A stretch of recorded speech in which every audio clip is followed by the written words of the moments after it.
1, 2, 3, 4, I'm testing. Planned Parenthood hails founder Margaret Sanger as a champion of civil rights. But one thing they don't talk about is the racism behind her fight to legalize abortion. A group of African-American leaders want to focus attention on her ideology and how it affected black birth rates. Abigail Robertson has more on this story. Margaret Sanger strived for a society that limited births to only those she deemed fit to have children. Well, I think the greatest sin in the world is bringing children into the world that have disease from their parents, that have no chance in the world to be a human being, practically. Delinquents, prisoners, all sorts of things just marked when they're born. That, to me, is the greatest sin. Many pro-choice advocates see her as a hero, but critics call her a racist eugenics promoter who targeted black communities with her Planned Parenthood clinics. Margaret Sanger, the founder of Planned Parenthood, once said, colored people are like weeds, they need to be exterminated. People don't understand that 79% of Planned Parenthood clinics are located in minority communities, and that minority communities shoulder a disproportionate amount of abortion. Dr. King says while African Americans make up only 13% of the U.S. population, over 30% of aborted babies are from black mothers. Under the veil of secrecy and deception, 60+ million babies have not been born because they were aborted legally since '73. 1/3 of that population belong to the African American community. Planned Parenthood recently celebrated its 100th anniversary, prompting pro-life leaders to unite under the banner 100 No More to educate the public on the harmful impact Planned Parenthood has had on the African American community. 100 No More hope rallies like this one in Washington spread across the country to enlighten people about Sanger and her tragic legacy. I have a real serious concern about the number of abortions that's taking place in the minority community, particularly the black community, and that I see this as a form of genocide. That is something we need to take a serious look at. Planned Parenthood receives around $500 million each year from taxpayers. 96% of the time, if a pregnant woman walks into their clinic, that she will have an abortion. Pro-life advocates want Congress to move that money to women's clinics that do not perform abortions. They outnumber already around the country Planned Parenthood clinics 20-1. They truly help poor women. They truly care for the least of these, but they don't do abortions. Reporting from Washington, Abigail Robertson, CBN News. This is my love letter to all my queens, all my beautiful African queens worldwide. This for you. Nice on the beat. Yo. Peace queen, you're the first to walk earth. You're so dope, you quit your tall thirst. You're the one that gave us all birth. I wonder if y'all really know y'all worth. Most beautiful being God created. I feel at home with you, cuddle in your safety. Thank you for all the times you forgave me when I was out here being crazy, lady. I've been thinking of how much I need you lately. You had godliness in your aura since you were a baby. Everything about you is amazing. Lips so tasty. Why do they reject you, disrespect you? You've had me in the days since the day I met you. Since the day I met you.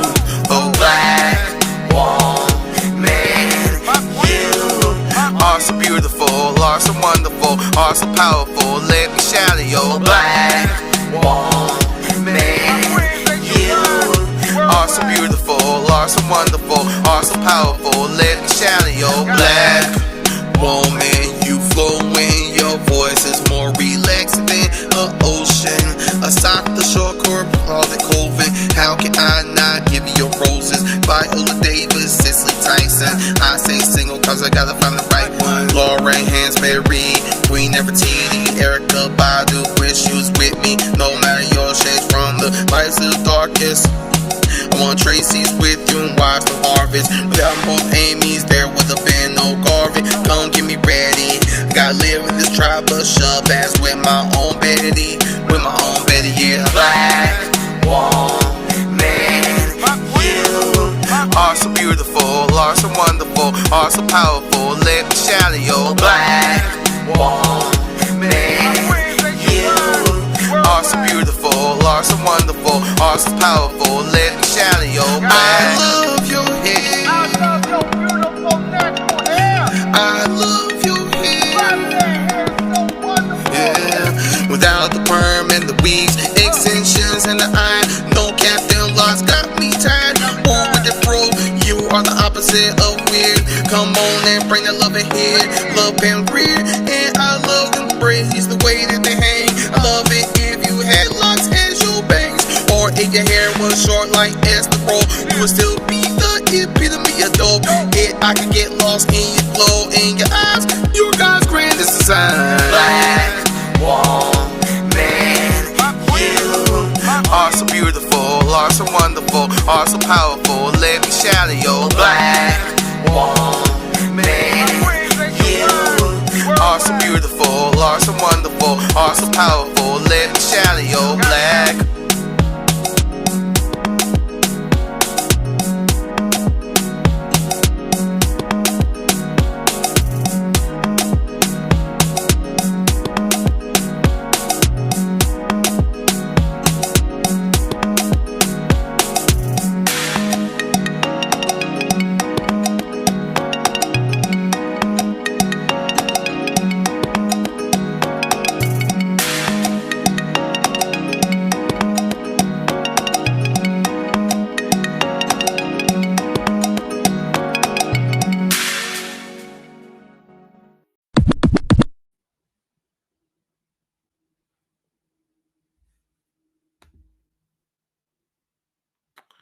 Yo, what's cracking, my people? Welcome to yet another episode of ADQ's Renaissance. I'm your host with the most, keeping the 100 from coast to coast.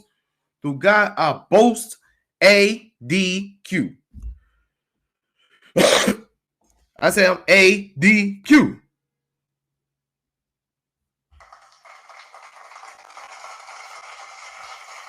Put some respect on my name, son.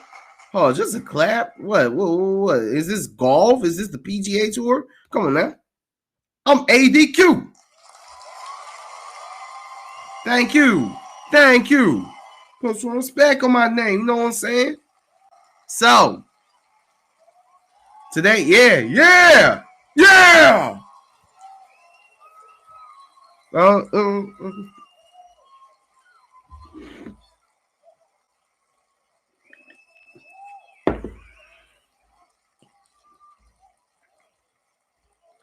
So,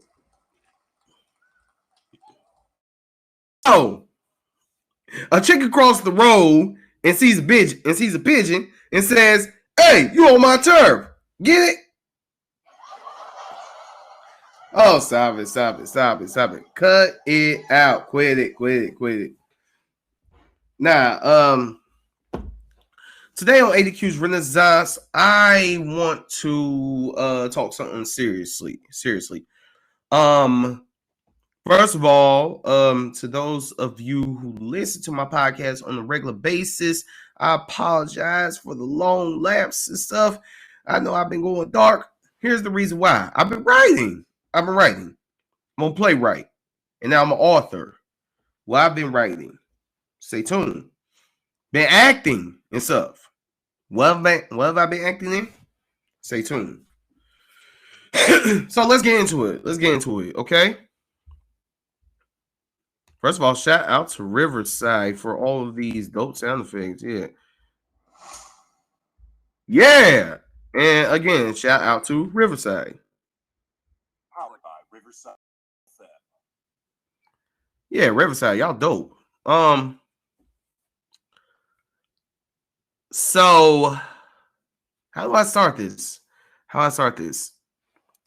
So there has been talk going around about a leaked transcript. Let's see. Shout out to Wikipedia. Yeah. Shout out on May 2nd, 2022, Politico obtained a leaked initial draft majority opinion penned by Justice Samuel Alito, indicating that the Supreme Court is prepared to overturn Roe v. Wade, pending a final decision on Dobbs v. Jackson Women's Health Organization, expected to be held by June 2022. In other words, it sounds like the Supreme Court is looking to possibly overturn Roe v. Wade. Now, first of all, what is Roe v. Wade? Let's start this off by pointing out exactly what Roe v. Wade is. Roe v. Wade was a landmark decision of the United States Supreme Court in which the court ruled that the Constitution of the United States protects the pregnant woman's liberty to choose to have an abortion without excessive government restriction. The decision struck down many U.S. and federal and state abortion laws. Roe fueled an ongoing abortion debate in the United States about whether or not to what extent abortion should be legal. Who should decide the legality of the abortion and what the role of moral and religious views in the political sphere should be? Well, let's stop right there. Let's stop right there. Now when it comes to religion, the religion that has been predominantly at acknowledgement here has been Christianity, because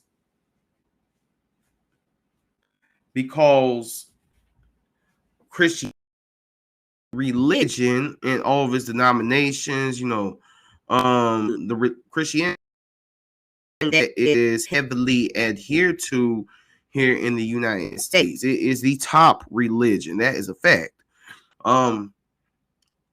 People subscribe to as many denominations, Methodist, Presbyterian,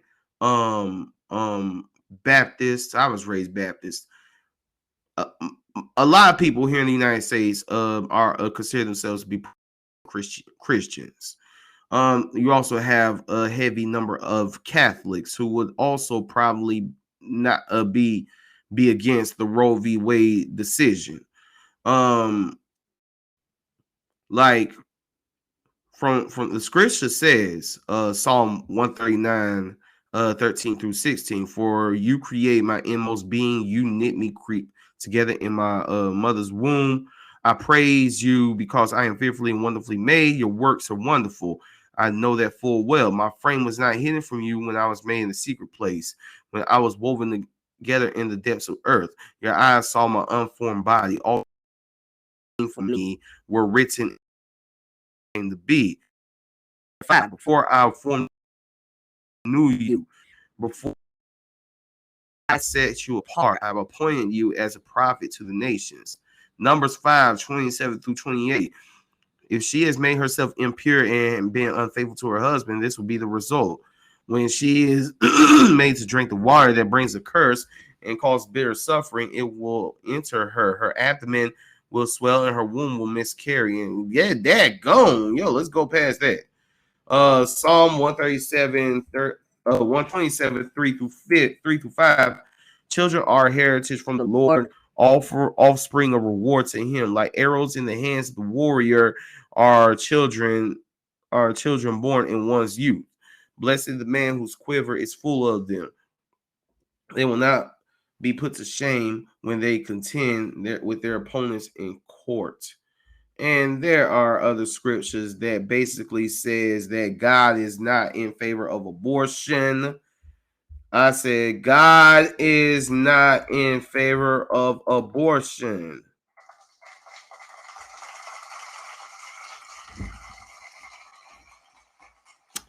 God's not in favor of abortion. You know what I'm saying? God will want you to have that baby 100%. But here's where things get, here's where things get crazy, right? So the religious side is heavily against abortion. Me, I used to be heavily religious. I'm not going to go into a spiel about my beliefs because they are my personal beliefs. But while I was heavily religious, I remember I recorded this song called Killer, in reference to abortion, in which I was basically saying, killer, killer, killer, you ain't nothing but a killer. I was saying that to all women who abort their babies. This was 2006. Yeah, I believe it was 2006 when I recorded this particular song, Killer. It's on my mixtape, my second mixtape, Heavy Credibility Volume 2, The Rebirth.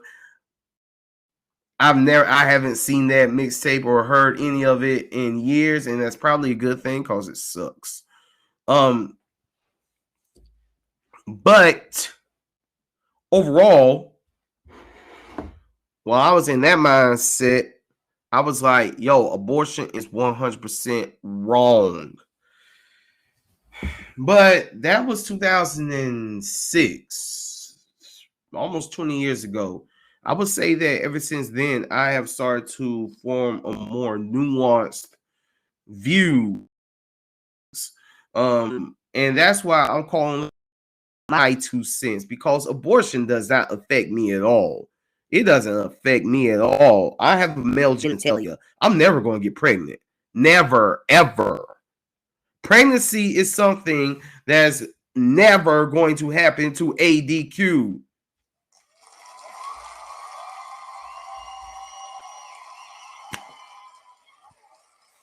That's an applause for God. I thank God for my penis every day. Thank you, Lord, for making me a man. Thank you, Lord. Thank you, thank you, thank you. And that sounds sexist. Kiss it, suck it, suck it.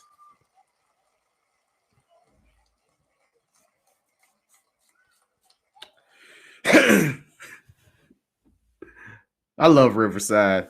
I love Riverside. Real quick, I love Riverside. Powered by Riverside FM. Shout out to Riverside. I have a male genitalia. I'm never going to get pregnant, ever. That's never going to happen. Not in this life, not in any other lives. I'm never going to get pregnant. I've seen the pain and suffering that goes into pregnancy. I wouldn't want to get pregnant, even if I was a woman. I'd probably be like, adoption seems like a very good thing to do.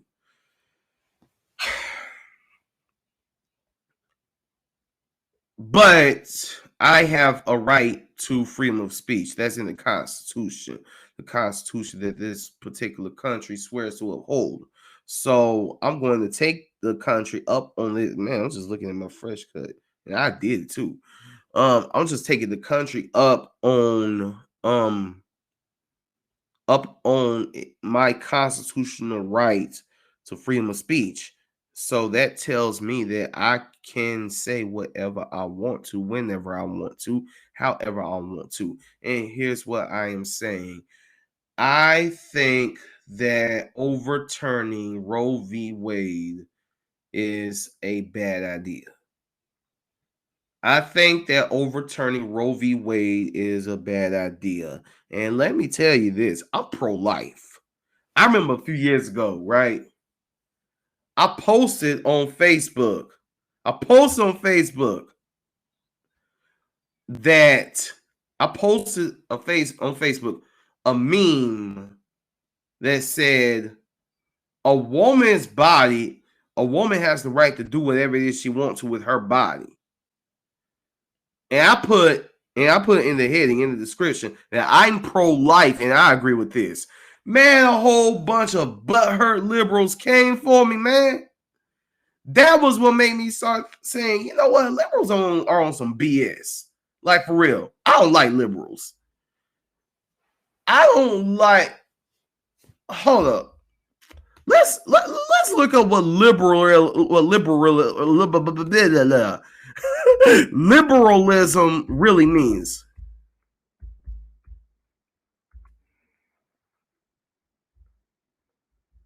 Okay, so liberalism The dictionary definition says willingness to respect or accept behavior or opinions different from one's own, openness to new ideas, a political and social philosophy that promotes individual rights, civil liberties, democracy, and free enterprise. Wow. I mean, I stand for all of that. I'm willing to respect or accept behavior or opinions that are different from my own. I have friends who don't see things I do. I have friends who are bisexual, drag dressing people, and I have friends who are staunch Trump Pence supporters. I think they're all tripping, but that's just my opinion, right? I still love them, and I'll fight for them if anyone ever mess with them, right? But I'm sorry, liberals, but y'all have gotten far, far, far away from that. Y'all got to the point where you're ready to cancel everybody whose opinions don't agree with you. I simply said that I'm pro-life. And I am pro-life. I maintain being pro-life. Now, what is pro-life? Let's look at it one.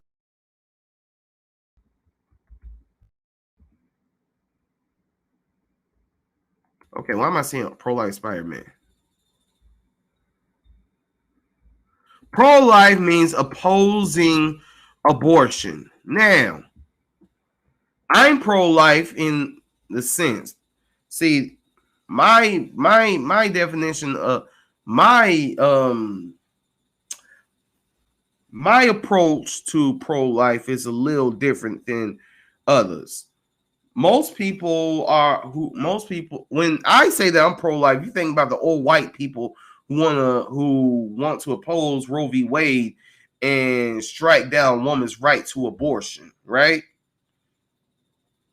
My pro-life is I don't like it. I hate that it even exists. I hate that it's even an option. I hate that terminating a pregnancy is even an option of something to do. I hate it. But it's not my body. I'm not the one at the abortion clinic. I don't have that decision to make. So it's really none of my business. I don't have the power to make or break. I don't have the power to tell anybody what to do with their body. So my opinion is pretty much irrelevant. But that is my personal opinion. And I personally think that a woman has the right to do whatever she wants to do with her body.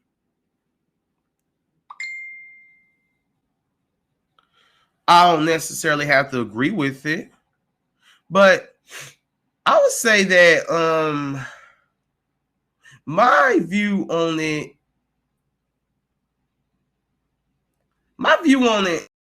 I like Juno. Yeah. It's like, how did Juno come into this conversation? Juno is a great movie. I love Juno. Juno was a coming of age movie that started Elliot Page when he was Ellen Page. Michael Cera, J.K. Simmons, Jennifer Gardner, I think that's her name. Jennifer Gardner. Yeah, great movie, great soundtrack. So in the movie, a young lady gets pregnant, right? Teenage pregnancy. She gets pregnant while still being in high school. I think she's like 17. Like, this is an incredible movie. It would have been nice if there would have been more black people in it, but nevertheless, it's a great movie. In the movie, Juno gets pregnant. She goes to an abortion center, encounters a pro-life activist,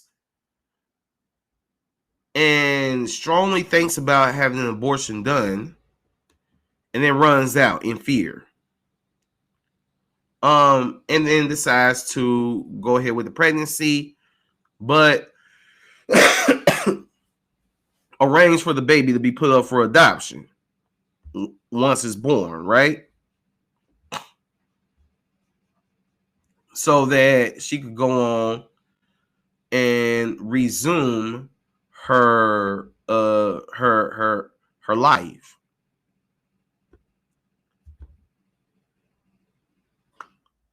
It's a beautiful thing, man. Like near the end, after she has the baby, she's crying because she feels an emotional attachment to the baby. And J.K. Simmons, not J.K. Rowling, I'm tripping. J.K. Simmons comes and says, one day you'll be right back here, but on your terms. Yeah, I think it's a dope movie, Juno. And I like how it talks about abortion. I mean, and it's a tough decision for any woman to have to make. That's why I'm against like condemning any woman who decides to have an abortion, because it's a tough decision. I'm pro-life, but my views kind of almost align with being pro-choice, right? I hate abortion. I wish it didn't even exist. But I could see the option for it with different women. A lot of women just can't afford a baby. I mean, like, I see it all the time. There are kids walking around here. They're poorly fed, they're poorly taken care of because their mothers either don't care or just don't have it, right? And it's like you can avoid all that altogether if the baby just didn't even exist, right? If the baby was just gone. Now, some will argue that that's like death to an actual human being. I'm not a scientist. I'm not a biologist. I'm not knowledgeable enough to know whether or not that fetus, that chromosome fetus within a week or so of impregnation, whether or not it's actual living, breathing human being inside. I just know that personally, I'd rather that the mother in ADQ's perfect world, I'd rather the mother just carry on with the pregnancy. But again, there are so many things, there are so many factors that we don't even address as a society that can go into an abortion. I mean, again, the mother may not even be in the mental space to take care of a child. A mother may not even be in the financial space to take care of a child. What if the mother was raped? Again, what if the mother was raped? You know what I'm saying? What if the mother was raped? Yo, I once dated this woman, right? It was going great, but yo, she had to go to therapy every single Thursday because not only did she serve in the military, but also because her son, she had her son from being raped, and her son looked exactly like her rapist. Imagine having to look at a child that you want to have all of the love in the world for, but it looks like someone who put you through hell. That child is innocent. That child didn't do nothing. But they look like someone. They look like and might even act like someone who put you through a nightmare. You know? I saw the movie Fatherhood. starring Kevin Hart, which Kevin Hart did a daggone good job in it. I was sitting there thinking, Kevin Hart's making me cry. What in the world? What type of life is this? In it, Kevin Hart's his mother, his wife, has their baby and dies as a result of childbirth. Women can die as a result of childbirth. Women, there are some women, there are many women out there who can very much die from pregnancy or die from childbirth. It's risky business. I used to think that it was simply me shooting my sperm up into a woman, my X chromosomes with her Y chromosomes, or my Y no, she has the Y. I have the X chromosomes, my X chromosomes, her Y chromosomes. Boom, baby's fully formed, and then boom, we're parents. No, it's a whole lot more than that. What if you had a C-section, a 15-year-old girl? Imagine the fear in her. So,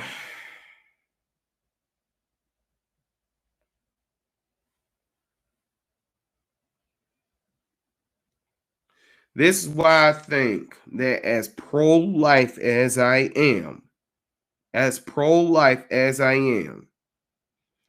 I think that overturning the Roe v. Wade decision is not a good idea. It's not a good idea. Because, again, you got to think of it like there are so many different factors that go into a cisgendered woman, terminating a pregnancy. It's not simply just, yank this kid up out my vagina. I'm sure there's way more to it.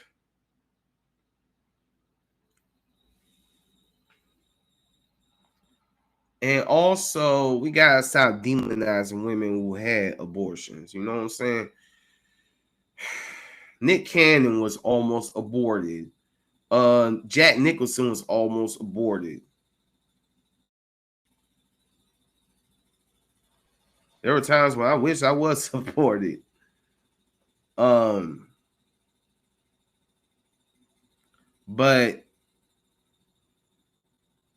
I strongly support a woman's right to choose. Where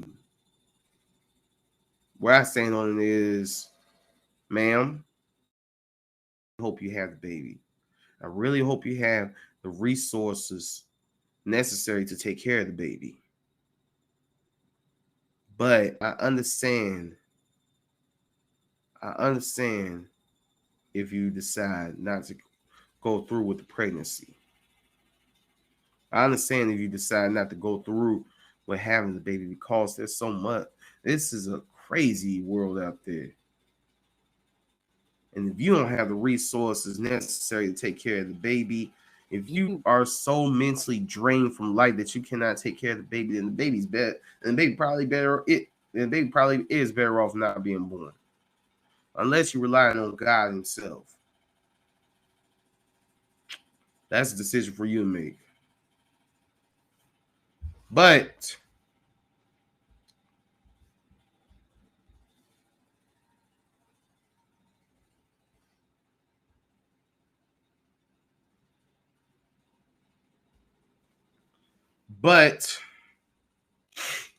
I'll tell you this.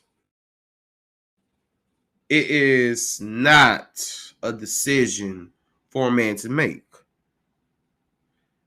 Don't no old white dude up at Capitol Hill have the right to be making this decision for any woman, any cisgender woman. No. Don't no man in Capitol Hill. And I'm pretty sure that this probably will ruffle feathers on both sides. But don't no man in Capitol Hill, don't no man, period, have the right to decide what a woman does with her body. Absolutely not. Now, when one says that that's where patriarchy reigns supreme? Absolutely. That is where patriarchy reigns supreme, because it is the male-dominated Congress that's saying, we're overturning this in the name of Jesus.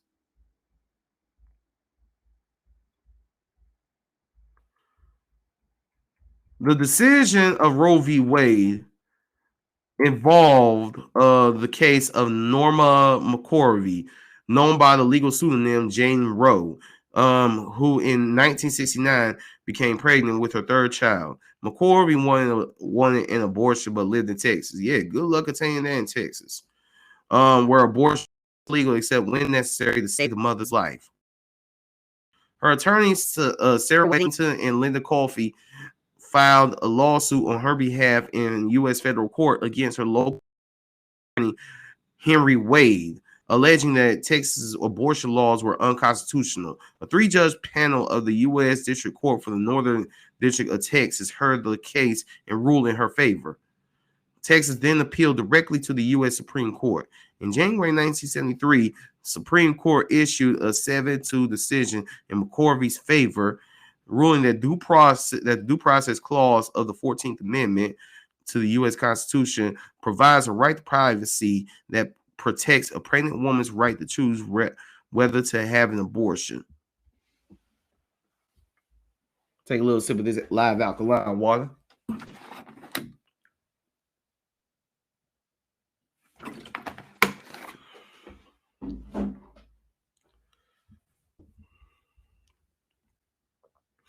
The court resolved this balancing test. It also ruled that this right is not absolute and must be balanced against government's interest in protecting women's health and prenatal life. Okay, so if a black woman is pregnant and you're so concerned about protecting the prenatal life, are you going to protect once it's outside of the womb and walk around here living a beautiful black life? You going to protect them then?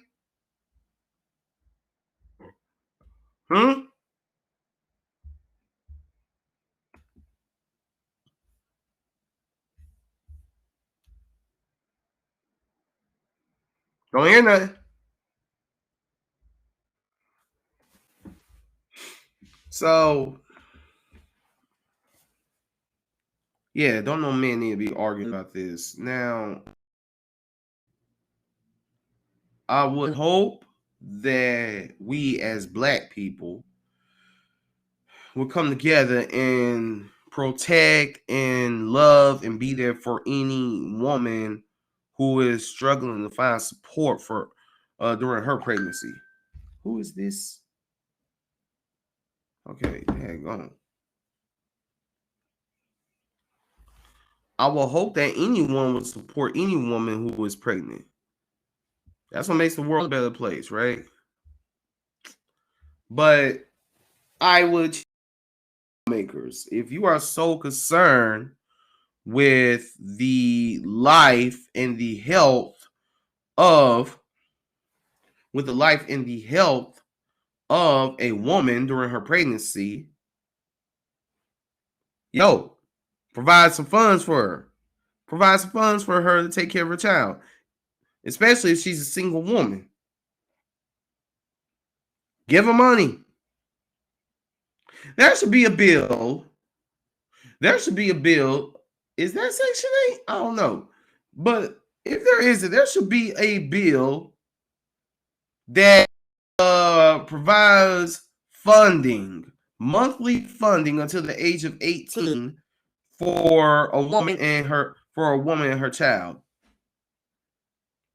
They kind of already do that through child support, but while I want to see as little government interference as possible, government can do that.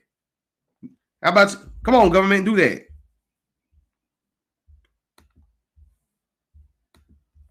So that's where I stand on. That's where I stand on the whole Roe v. Wade thing. The overturning. I don't think it should be overturned because there are so many factors that go into a woman getting into abortion. However, I'm 100% against abortion. Now, moving on.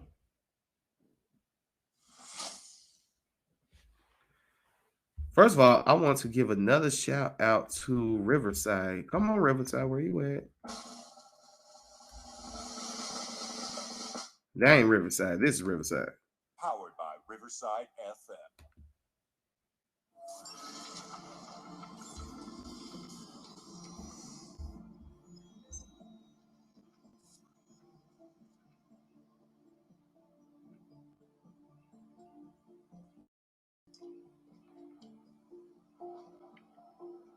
Wow.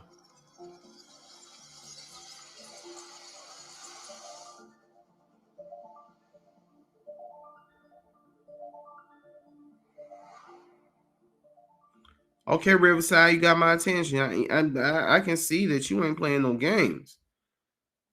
Shout out to Riverside. You see, here's how I'm using Riverside. ADQ's Renaissance is distributed by Anchor. Anchor is a podcast app that is owned by Spotify. Spotify has struck a deal with Riverside, and here we are.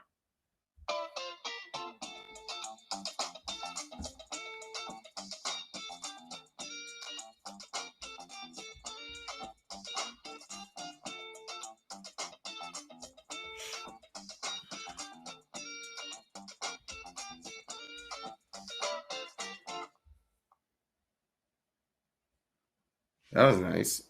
So let me read this poem that I wrote for you all, and then we're going to move on to our next subject. It's a poem that I wrote called Mental Health. Robert Williams, Anthony Bourdain, and Naomi Judd committed suicide. I wonder were they able to express their feelings that were ruthless side. So who rely when the demons come with this disaster waiting, and you struggle with your affirmations? You know your pastor's placement, and you try to ride through. Let the Lord guide you. But if you're real about struggles, the world will judge you.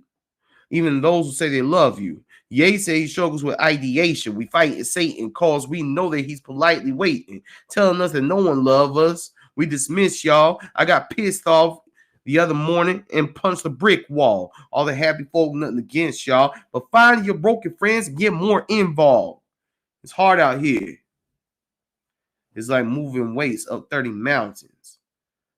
But I don't tell no one because the world will clown me. I'm not even going to dissect that right now. Let's move on. First of all, happy Mother's Day to all the mothers out there. Happy Mother's Day.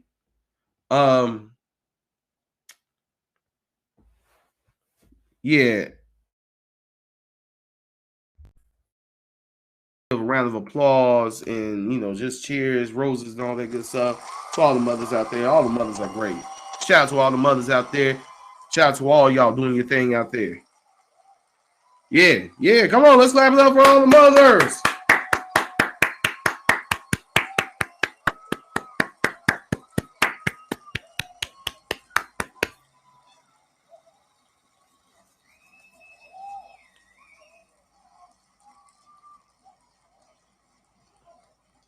All right. I also want to say RIP to Kevin Samuels. Kevin Samuels has died, yo. I'm not going to sit here and act like I knew everything about him. I just know that he was a relationship coach or something like that. Who at one point had a little war of words with Dr. Umar Johnson. What a crazy world, right? So, RIP to Kevin Samuels. I don't know what are the I don't know what's the circumstances related to his death, but he was 56. Personally, I think that's pretty young. So, RIP to the brother.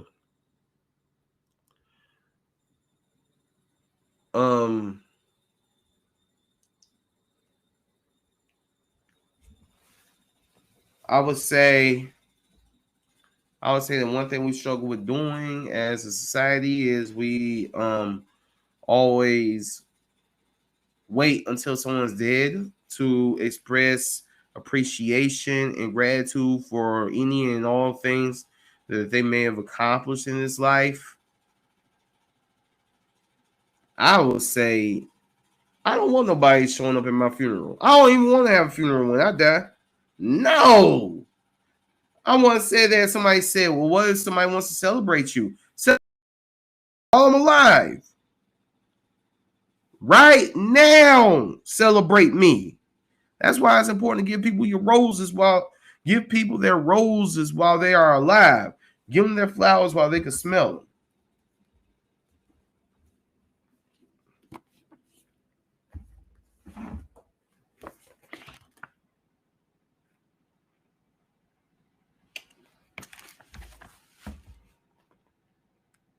Cargie Woodson once said, when you control a man's thinking, you don't have to worry about his actions. You don't have to tell him not to stand here or go yonder. He will find his proper place and will stay in it. You do not need to send him to the back door. He will go without being told. In fact, if there is no back door, he will come on out for his special benefit. His education makes it necessary.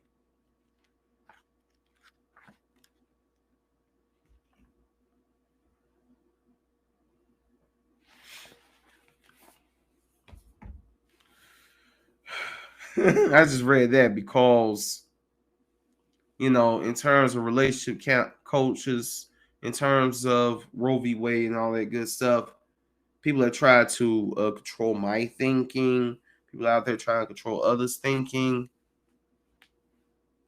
But I believe heavily in free thought. Think for yourself, right? Think for yourself. Anyway, I'm about to wrap this up. Look out for May 28th. I will be interviewing a queen who has a way with words. Like, I met her over at the 105.1 studio here in Greensboro like 3 years ago when I was promoting Time. And I saw her do her thing. I've seen her do her thing I've seen her do her thing again ever since. You know, she is an artiste. Her words are her paintbrush. Passionately. We're going to have Passionately on here. I'm trying to get James Lyons on here to come talk about Pressure, which is going down June 25th in Clemens. I can't wait to see it. I'm trying to get that brother on here. I would love to get Clement Mallory on here. Clement, we need to talk about Black poetic faces. So, y'all, if I go dark for a while, it's because I am out here putting together words myself. Also, I would like to say congratulations to all graduates out there. You're making me think about going back to school and finish where I started. I will have 3.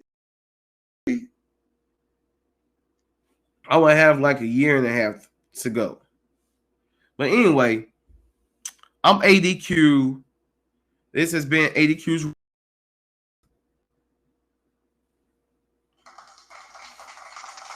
Oh, thank you. Y'all too kind.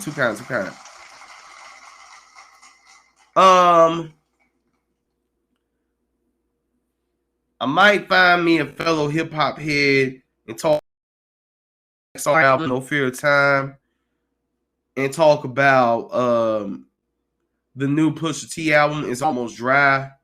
And I want to hear that new Kendrick album when it come out. I don't even know the name of it, but that new Kendrick Lamar album, y'all want to hear that. Also, September 3rd, Winston-Salem. They're doing something that I've never done before my entire life.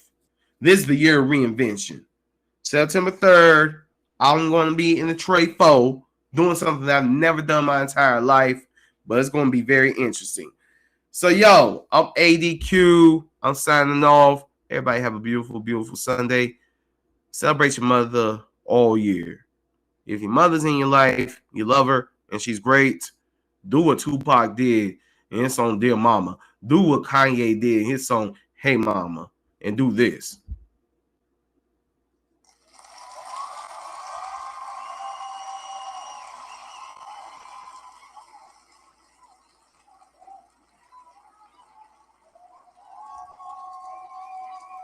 With lots of kisses too. Lots of big, wet kisses too. Big, huge, wet kisses all over your mama. Do it.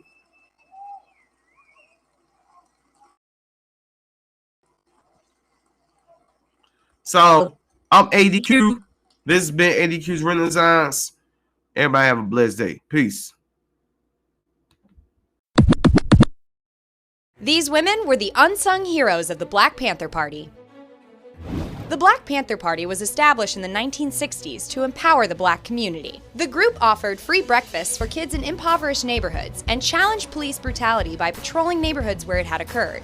When we look at old black and white photos of the Black Panther Party, we mostly see the faces of the strong male leaders. But what about the ladies, who were just as influential as the men?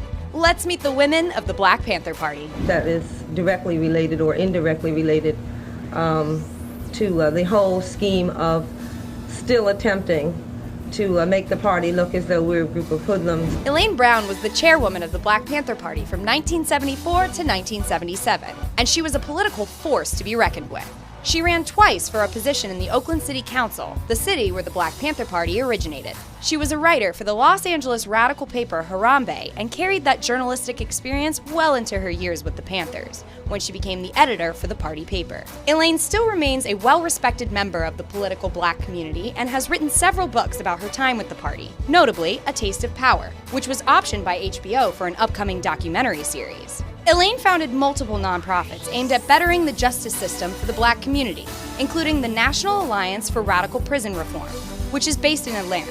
The nonprofit oversees more than 5,000 prisoners and helps them continue to live a healthy life after their release. This brother here, myself, all of us were born with our hair like this. Kathleen Cleaver always kept busy as a female revolutionary. From traveling the world while working in a foreign service to being involved in the civil rights movement, Kathleen is an educated woman who was always involved in the movement one way or another. She joined the party after marrying Eldridge Cleaver and became the party's national communications secretary. Kathleen later went on to be one of the first women to be appointed to the party's Central Committee and helped charge the effort to release Huey P. Newton, who co-founded the party in 1966 with Bobby Seale during his imprisonment. Kathleen wound up divorcing her husband after returning to the U.S. from an adventure in Algeria and Mexico. She now teaches at Yale University and is possibly one of the most badass Ivy League professors of all time. When you talk about a revolution, most people think violence, without realizing that the real content of any kind of revolutionary thrust lies in the principles. Angela Davis is probably the most recognized female member of the party, but she eventually left the Black Panthers because of the misogyny she experienced in the community. Being the independent political activist she is, Angela went on to work closely with the Black communist organization Che Lumumba Club. She's a prominent feminist who has written numerous books and lectured as a professor at institutes including UCLA and the University of California, Santa Cruz, where she still teaches today. Share with the badass women you know.